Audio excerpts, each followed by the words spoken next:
The fire started with a joke that was never funny.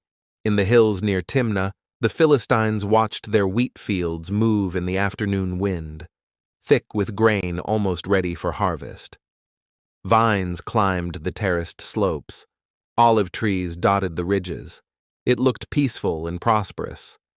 No one in those fields knew that a man they had mocked at a wedding feast was planning to turn their season into smoke.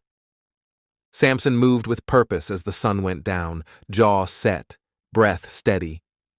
He had been humiliated in front of his wife, cheated out of his own riddle by men who leaned on her until she broke. She had wept and begged and finally given in, terrified of what they might do if she stayed silent. The answer to the riddle cost Samson his pride and his trust. The price he chose to charge them in return was blood. He had already killed 30 Philistines in Ashkelon to pay off the wager they had forced on him. Then he walked away from the marriage in anger, leaving his wife behind in her father's house. Her family, trying to smooth things over, gave her to one of his companions. In their minds, Samson had abandoned her. The story should have ended there. It didn't. When Samson returned with the harvest high and the air smelling of cut grain, he expected to go into his wife. He arrived at her father's house only to have the older man stand in the doorway, nervous and apologetic, explaining that she had been given to another. The words dropped between them like a stone.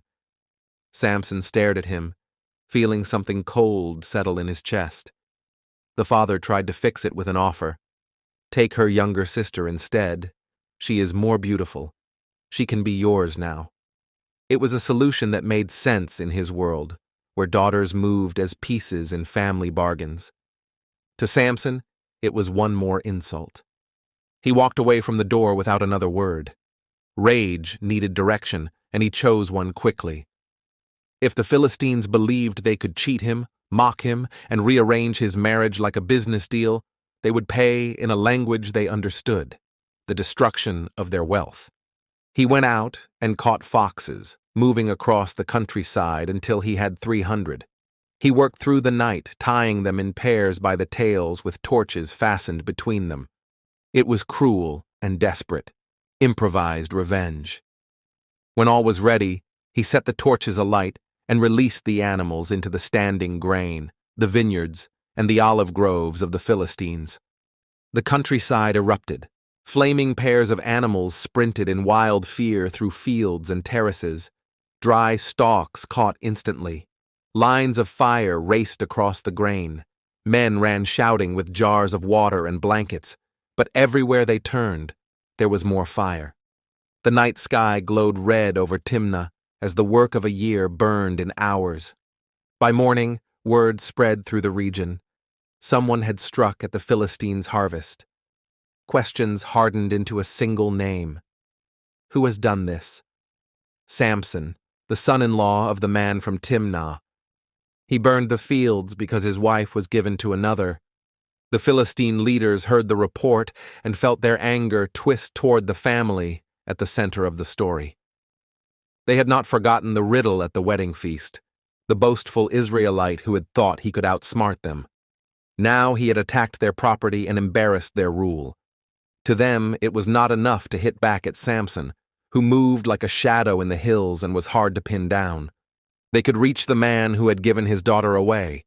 They could reach the woman whose tears had started the chain of events in the first place. The decision was made quickly, the cruelty of it dressed up as justice. If Samson burned their fields because of what that man in Timnah had done with his daughter, then the man and his daughter would pay with their lives. A group of Philistines rode out to the house. There was no long trial, no careful examination of blame. They took the father and the daughter and burned them, likely in their own home, turning the place that had once held music and wedding feasts into a pyre. Grain and vines had been destroyed as a message. This was punishment, terror, and a warning to anyone who might think of provoking them again. The text does not pause to describe her expression, or his, or the words they might have cried out as the fire closed in. It only states the fact. the Philistines burned her and her father. A woman once used as leverage at a wedding and then traded away became, in the end, a target for revenge from both sides. When the news reached Samson, something inside him that had already been strained past its limits snapped completely. He had aimed at their wealth. They had aimed at his wife and her family. The feud was no longer about a riddle, a wager, or a marriage bargain. It was blood answering blood. Samson responded the only way he knew. He went down and smote them hip and thigh with a great slaughter, as the ancient wording puts it. He attacked the Philistines with overwhelming force, killing many in a wave of violence that bore little resemblance to legal judgment. It was personal, fueled by grief as much as anger. Somewhere in the middle of it all were the bodies of a woman and her father, burned because they stood at the crossing point of two powers they could not control.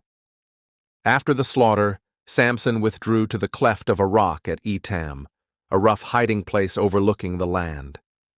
From there, he watched the Philistines muster again, this time not for a quick raid, but for organized retaliation. They came up and camped in Judah, sending a clear message. They wanted Samson, and they were willing to pressure his own people to get him. The men of Judah, caught between Philistine power and the dangerous judge from their own nation, went up to Samson with a plea. "The Philistines rule over us," they reminded him. "What have you done to bring this on us?" Samson's answer was simple.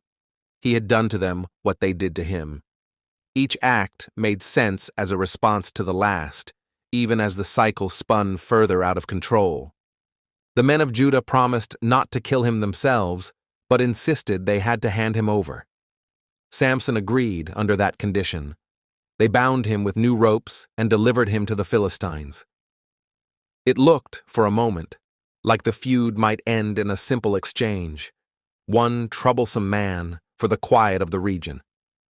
Instead, when the Philistines shouted and rushed toward him, the Spirit of the Lord came on Samson again. The ropes that held him snapped like threads touched by flame. He grabbed the fresh jawbone of a donkey from the ground and turned it into a weapon. By the time the dust settled, 1,000 Philistines lay dead. The feud that had started with a riddle and passed through a burned family had now carved a wide scar across the land.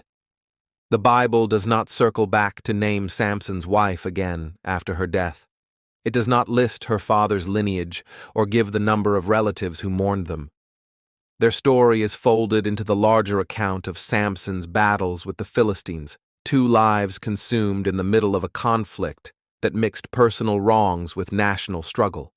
What remains on the page is stark. A bride pressured into betrayal, a father making a choice he thought was practical, and a crowd of rulers who decided that the way to answer burned fields was to burn a household. Samson went on to other clashes and eventually to his own violent end in a Philistine temple. But the moment when his wife and her father died by fire marks a turning point. In Judges 15, there is no miracle that saves them from the flames.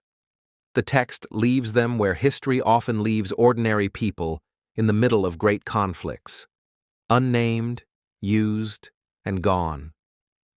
Thank you for listening to Divine Crime. Subscribe for more true stories from the most dangerous book ever written.